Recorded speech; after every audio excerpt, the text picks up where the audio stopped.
Bien, hoy por la misericordia del Señor llegamos a la última de las clases de esta breve serie en la que estuvimos hablando acerca de algunas herejías que han afectado a la iglesia. Recordemos nada más que pudimos estudiar 7 herejías, ¿verdad? Estudiamos acerca de los judaizantes, estudiamos acerca del docetismo, el marcionismo, el adopcionismo, el modalismo, el arrianismo y el pelagianismo. Todos estos dimos una pequeña, una breve reseña de cada uno de ellos y llegamos hoy al final de esta serie. Recordemos que estas herejías afectaban temas como la salvación por fe, la deidad de Cristo, la autoridad de las Sagradas Escrituras y la Trinidad. Todo esto era atacado por estas herejías. Entonces, también yo les había dicho que quería cerrar este curso o esta serie hablando acerca de medios que ha usado la iglesia para combatir las herejías. Sin embargo, 30 minutos es muy poquito tiempo, 30 porque vamos a dedicar los últimos 15 minutos a la parte de la actividad para hacer el pequeño examencito, a ver cómo nos fue, reteniendo los conocimientos que hemos adquirido juntos. Ahí al final les voy a dar un poquito más de instrucciones con respecto a eso, pero entonces voy a concentrarme a hablar de uno de esos medios que ha usado la iglesia para combatir las herejías, y es el tema de las confesiones de fe. En este caso vamos a hablar de la confesión de fe como un medio para combatir las herejías. Esto, mis hermanos, conscientes de que la Biblia nos advierte, ¿verdad? En 2 Pedro 2, del 1 al 2, dice: pero hubo también falsos profetas entre el pueblo, como habrá entre vosotros falsos maestros, que introducirán encubiertamente herejías destructoras. O sea, la Biblia sí advierte que en el seno de la iglesia se van a introducir herejías destructoras por parte de falsos maestros. Dice: y aún negarán al Señor que los rescató, atrayendo sobre sí mismos destrucción repentina. Y muchos seguirán sus disoluciones, por causa de los cuales el camino de la verdad será blasfemado. Entonces, esa advertencia la tenemos en 2 Pedro 2, del 1 al 2. La exposición de esta mañana es breve, como les digo, espero terminar con tiempo. Básicamente tomé mucho del material que será expuesto hoy de un libro que yo sé que varios de ustedes lo tienen, que se llama Más allá de los 5 puntos. Es un muy buen librito, sobre todo el artículo del doctor Robert Paul Martin que habla sobre el tema de las confesiones de fe. Bien, entramos en materia. Un aspecto de vital importancia que tenemos que tener claro es que el Señor en su palabra designó a la iglesia como columna y baluarte de la verdad. Columna y baluarte de la verdad. Eso lo encontramos en 1 Timoteo 3, 14 al 15. Vamos a 1 Timoteo 3, 14 al 15.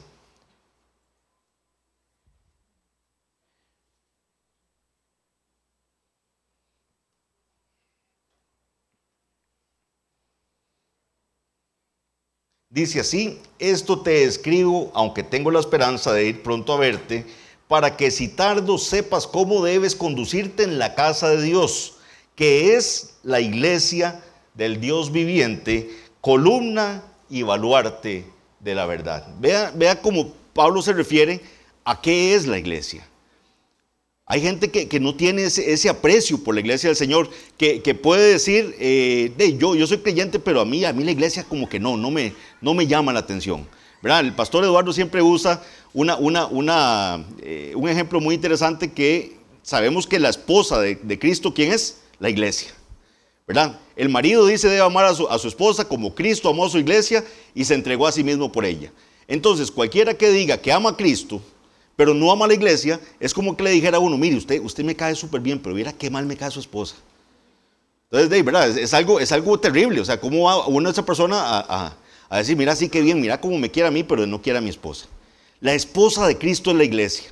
Y la Biblia se refiere a la iglesia como columna y baluarte de la verdad. Una columna es algo que sostiene, ¿verdad? Que es si no tuviera columnas, una edificación, se cae esa edificación. Pero miren qué interesante cuando busqué el término baluarte.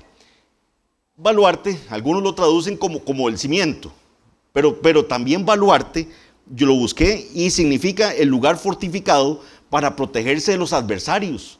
Entonces la iglesia es un lugar fortificado que protege de los ataques de los adversarios. ¿De cuáles adversarios? De estos que nos acaba de hablar Pedro en su carta, donde dice que se van a introducir herejías destructoras en la iglesia. Herejías como todas estas que vimos durante este curso. Todas estas herejías surgieron del seno de la iglesia. Entonces vean lo peligroso que es. Al llamar a la iglesia columna y baluarte de la verdad, la Biblia nos enseña que la revelación de Dios, que la revelación que Dios ha dado para la salvación de los hombres en su palabra, ha sido confiada a la iglesia. Esa verdad ha sido confiada a la iglesia y el Señor le dice a la iglesia que es columna y baluarte, es la defensora de esa verdad que ha sido dada a los santos. ¿Por qué estas herejías surgían? Porque eran gente estudiando por ellos mismos y llegando a conclusiones por ellos mismos fuera de lo que la iglesia estaba opinando con respecto a esos temas. Se les ocurrió un día, mira qué bonito, voy a empezar yo y yo empiezo a ver lo que a mí se me ocurre y genero esa herejía. Genero, digamos, empiezo a ver, mira qué raro aquí, un Dios, ira, no me gusta esto, mejor lo quito, tipo Marción, ¿verdad? No me gusta ver un Dios de ira, no me gusta ver un Dios que castigue, mejor pienso en un solo Dios de amor, que no manda a nadie al infierno.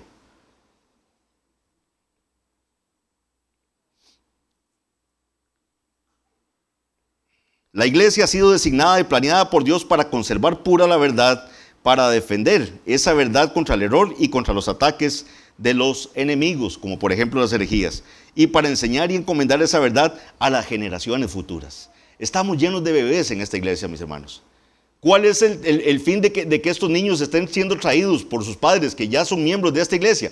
Estar transmitiendo nosotros a generaciones futuras esa verdad que está resguardada por la iglesia, pidiéndole al Señor que salve a estos pequeñitos, ojalá desde temprana edad, y puedan las generaciones futuras seguir en el seno de la iglesia protegiendo esa verdad que ha sido dada a los santos. La iglesia fue creada y ordenada por Dios para el sostenimiento y la promoción de la verdad revelada al mundo.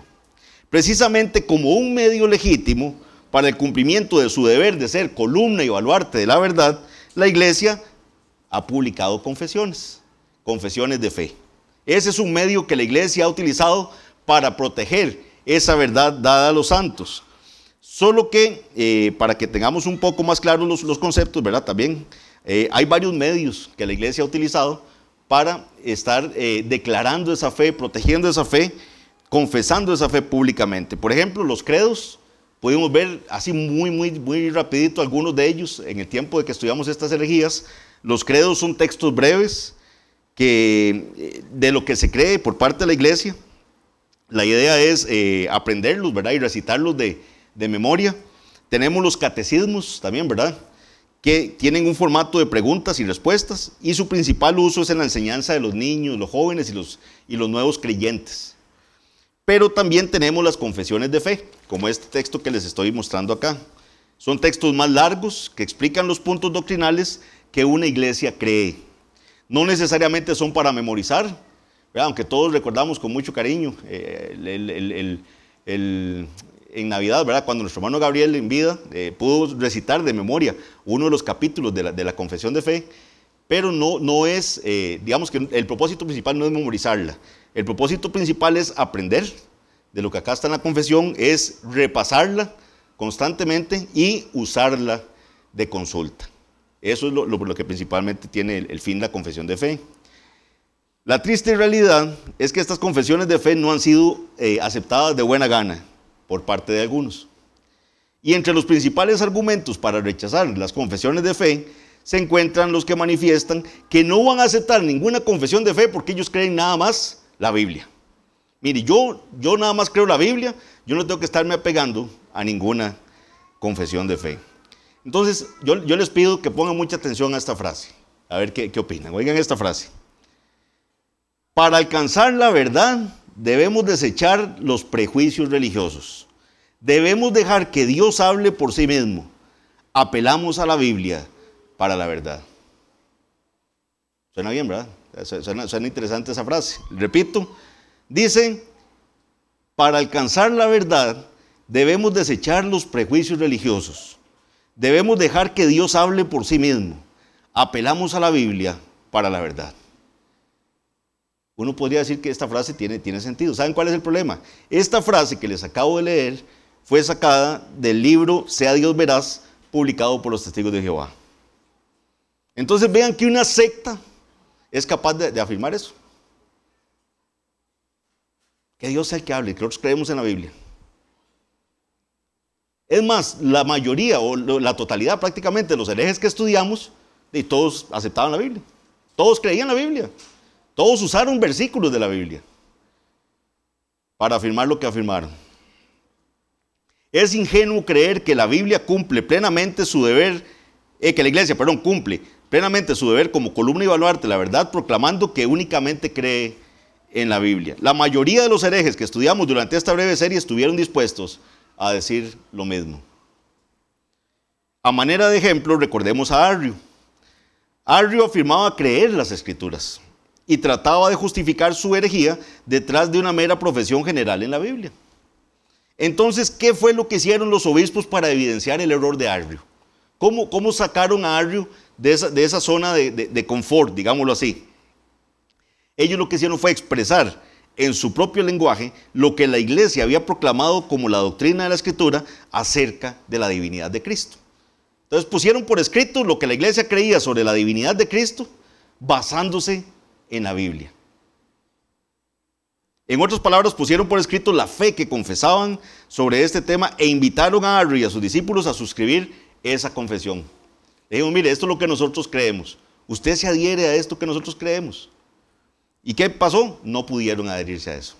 No pudieron porque ya lo cercaron a tal punto que no podía. Lo que se estaba diciendo por parte de la iglesia no era compatible con la herejía que estaban manteniendo.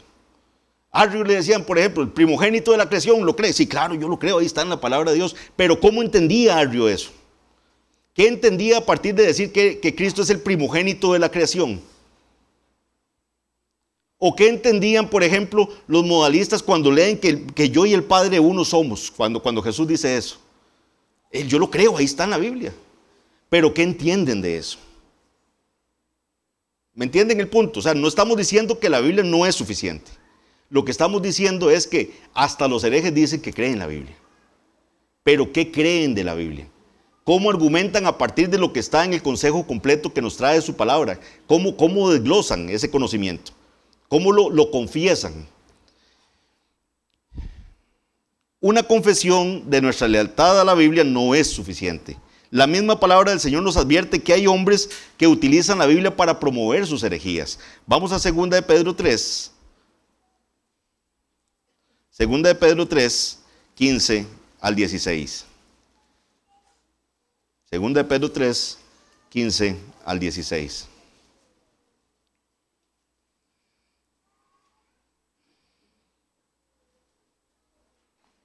Dice así la palabra del Señor. Y tened entendido que la paciencia de nuestro Señor es para salvación, como también nuestro amado hermano Pablo, según la sabiduría que le ha sido dada, os ha escrito. Vea qué interesante, aquí está Pedro haciendo referencia a las cartas de Pablo, ¿verdad? Dice, según la sabiduría que le ha sido dada, os ha escrito casi en todas sus epístolas, hablando en ellas de estas cosas, entre las cuales hay algunas difíciles de entender, las cuales los indoctos e inconstantes tuercen, como también las otras escrituras para su propia perdición. ¿Qué nos advierte aquí Pedro? Que las cartas de Pablo estaban siendo torcidas, estaban siendo manipuladas por indoctos y por inconstantes, al igual que las otras escrituras. Entonces, ¿qué nos advierte? La palabra del Señor va a ser utilizada para que gente justifique sus herejías, para que gente la manipule y la saque de su contexto para poder justificar cosas que no son lo que dice la palabra del Señor. Por eso es que es importantísimo tener claro qué entendemos nosotros de las doctrinas claves que salen de la Escritura. Eso es lo que hace una confesión de fe.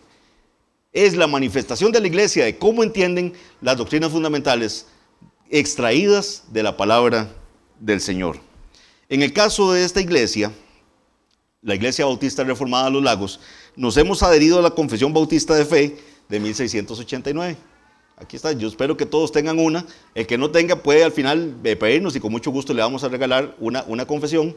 Nos hemos adherido a esta confesión, la cual la tenemos en muy alta estima. Nosotros tenemos muy alta estima por la confesión. Sin embargo, rechazamos las falsas acusaciones de que los bautistas reformados le damos a nuestra confesión de fe un lugar igual al de la Biblia en autoridad.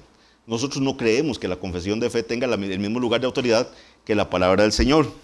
La misma confesión de fe, vamos a ir ahí los que la tengan, en el capítulo primero, en el párrafo primero, dice lo siguiente: las Sagradas Escrituras constituyen la única regla suficiente, segura e infalible de todo conocimiento, fe y obediencia salvadores.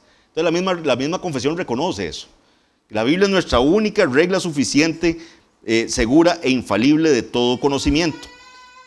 Y en el párrafo sexto de ese mismo capítulo dice: todo el consejo de Dios, oigan, todo el consejo de Dios tocante a todas las cosas necesarias para su propia gloria, la salvación del hombre, la fe y la vida, está expresamente expuesto o necesariamente contenido en las Escrituras, a las cuales nada, en ningún momento, ha de añadirse ni por nueva revelación del Espíritu, ni por las tradiciones de los hombres. Entonces, eso es absolutamente claro en nuestra confesión de fe.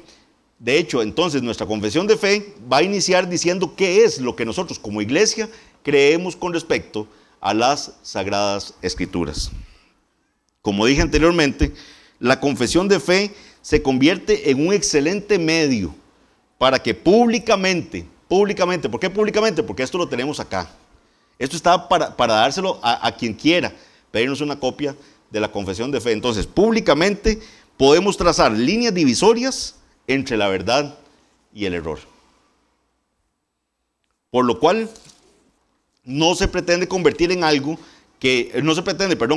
verdad algo que no fuera ya verdad en las Sagradas Escrituras, ni se pretende obligar a los hombres a que crean algo a lo que ya no estén obligados por la palabra de Dios. Entonces, teniendo aún frescas las exposiciones que vimos, ¿verdad?, acerca de algunas de las herejías que surgieron en el seno de la iglesia, y teniendo claro que se originaron en el corazón de hombres que quisieron interpretar la Biblia en forma aislada y a su conveniencia, podríamos resumir la importancia de la confesión de fe de la siguiente forma. Entonces, pongamos atención a esto y estaríamos finalizando la clase. ¿Por qué son importantes las confesiones de fe? O en nuestro caso, ¿por qué es importante que esta iglesia esté adherida a una confesión de fe o tengamos una confesión de fe? Primero, porque es un tratado breve de teología que puede utilizarse para dar a nuestra congregación una amplia exposición de la verdad, así como es también una cerca contra las herejías y el error. Esta confesión de fe, mis hermanos y amigos, vean los temas que tiene. Leo para ustedes. Capítulo 1 de las Sagradas Escrituras. 2 de Dios y de la Santa Trinidad. 3 del decreto de Dios. 4 de la creación. 5 de la divina providencia. 6 de la caída del hombre, del pecado y su castigo. 7 del pacto de Dios. 8 de Cristo el mediador. 9 del libre albedrío. 10 del llamamiento eficaz. 11 de la justificación. 12 de la adopción. 13 de la santificación. 14 de la fe salvadora. 15 del arrepentimiento para vida y salvación. 16 de las buenas obras. 17 de la perseverancia de los santos. 18 de la seguridad de la gracia y de la salvación. 19 de la ley de Dios. 20 del evangelio y del alcance de su gracia. 21 de la libertad cristiana y de la libertad de conciencia. 22 de la adoración cristiana y del día de reposo. 23 de los juramentos y votos lícitos. 24 de las autoridades civiles. 25 del matrimonio. 26 de la iglesia. 27 de la comunión de los santos. 28 del bautismo y la cena del Señor. 29 del bautismo.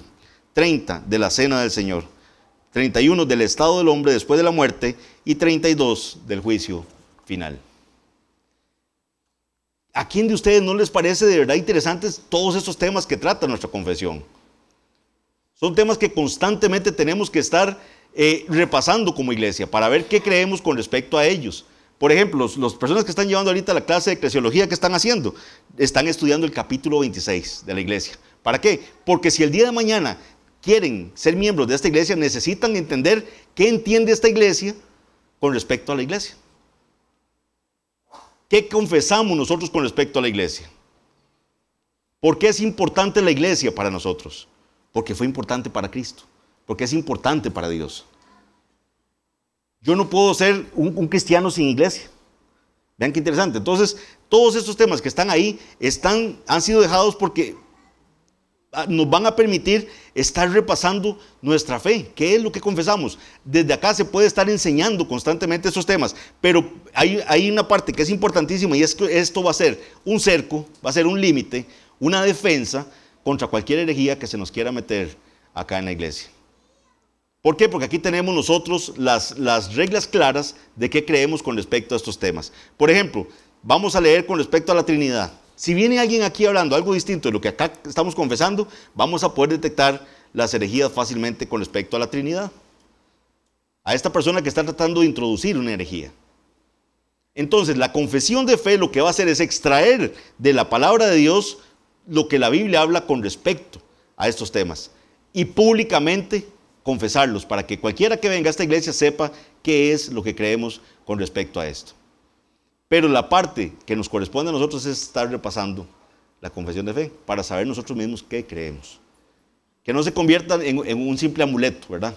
Que es que ya entonces yo tengo la confesión de fe y ya, pero ni siquiera me la leo una vez al año, que es lo mínimo que deberíamos leer para estar repasando qué es lo que nosotros creemos.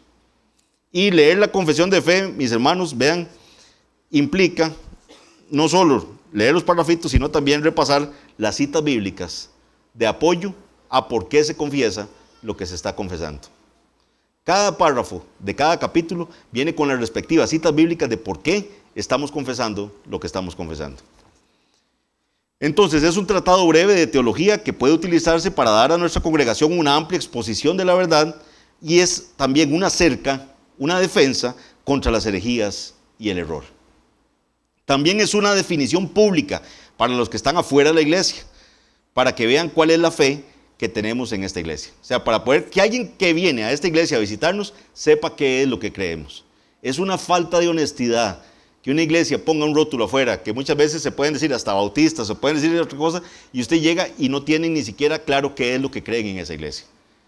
O usted le puede preguntar al pastor, mire, ¿qué creen aquí con respecto a eso? Y puede ser que el pastor crea una cosa, puede ser que los diáconos crean otra, puede ser que los miembros crean otra, porque no tienen por escrito para hacer públicamente compartido con los demás qué es lo que creen con respecto a ciertos temas.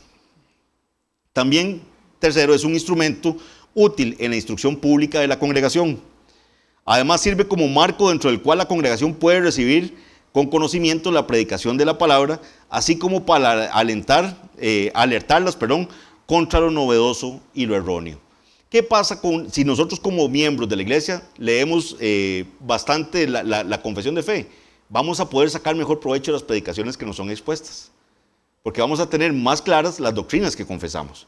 Entonces vamos a sacar mejor provecho de la exposición de la palabra que hacen los pastores.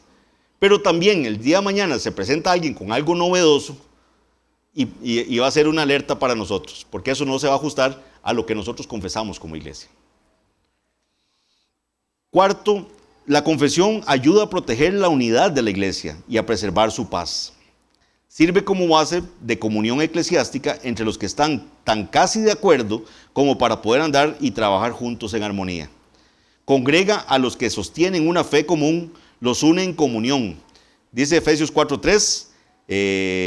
Se hace un llamado en Efesios 4:3 a que la iglesia pueda ser solícita en guardar la unidad del Espíritu en el vínculo de la paz. ¿Qué significa esto? Cada persona que va a ser recibida como miembro de esta iglesia debe haber leído qué es lo que confesamos como iglesia y estar de acuerdo con eso que confesamos como iglesia. ¿Por qué? Porque es la única forma en que vamos a poder caminar en paz en esta tierra, creyendo todo lo mismo. ¿Por qué creyendo todo lo mismo? Porque creemos que este extracto que está acá es el fiel reflejo de lo que dice la palabra de Dios con respecto a estos temas.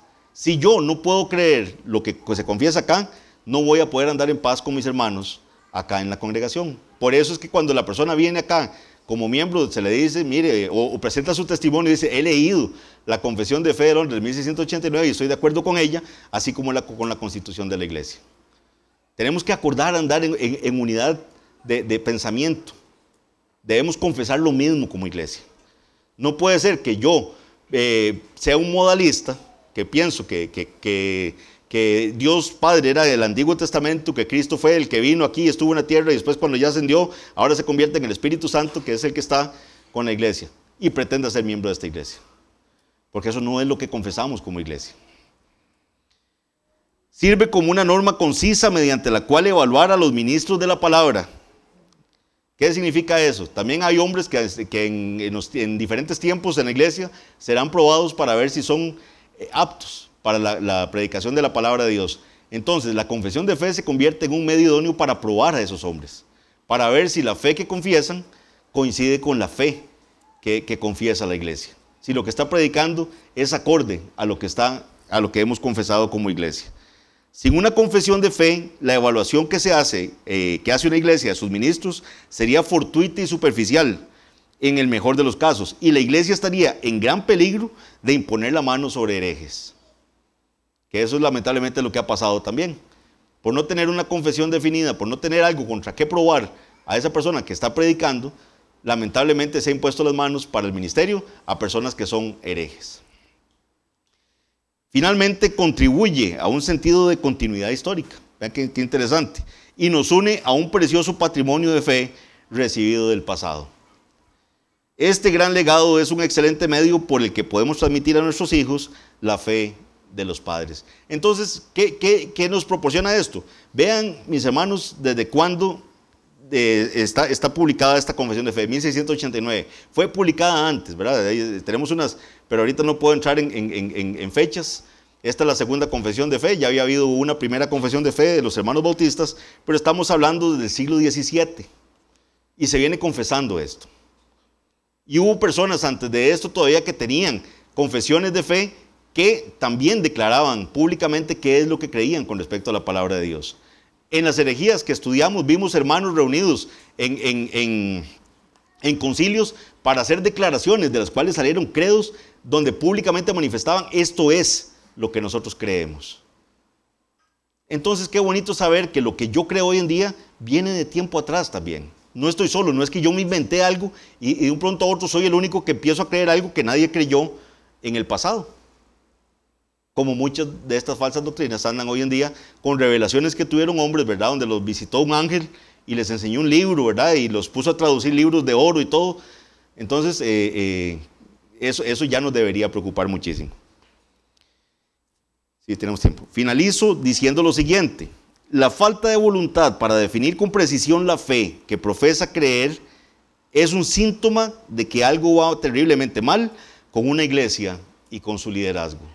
Repito, la falta de voluntad para definir con precisión la fe que profesa creer es un síntoma de que algo va terrible mal con una iglesia y con su liderazgo. Si yo como iglesia soy reacio, me niego a públicamente decir qué es lo que creemos como iglesia, algo anda mal ahí. Algo anda mal en esa iglesia y algo anda mal en ese liderazgo. Es imposible que tal iglesia funcione como columna y baluarte de la verdad, pues no está dispuesta a definir o defender la verdad que profesa sostener. Una iglesia sin confesión de fe es un terreno fértil para dar cabida a toda clase de herejías y para los que son dados a cultivar la cosecha de lo novedoso. La confesión de fe es una excelente herramienta para que como iglesia cumplamos el llamado a contender ardientemente por la fe que ha sido una vez dada a los santos. Esto nos lo dice Judas 3.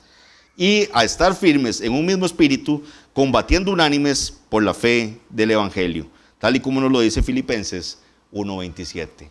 Como les digo, si alguien no tiene la copia de la confesión de fe, nada más nos la puede pedir, usted la puede pedir a alguno de los ancianos o al hermano Franklin y les van a regalar una con mucho gusto. Que Dios les bendiga y esto ha sido una bendición de verdad poder compartir esta serie con todos ustedes.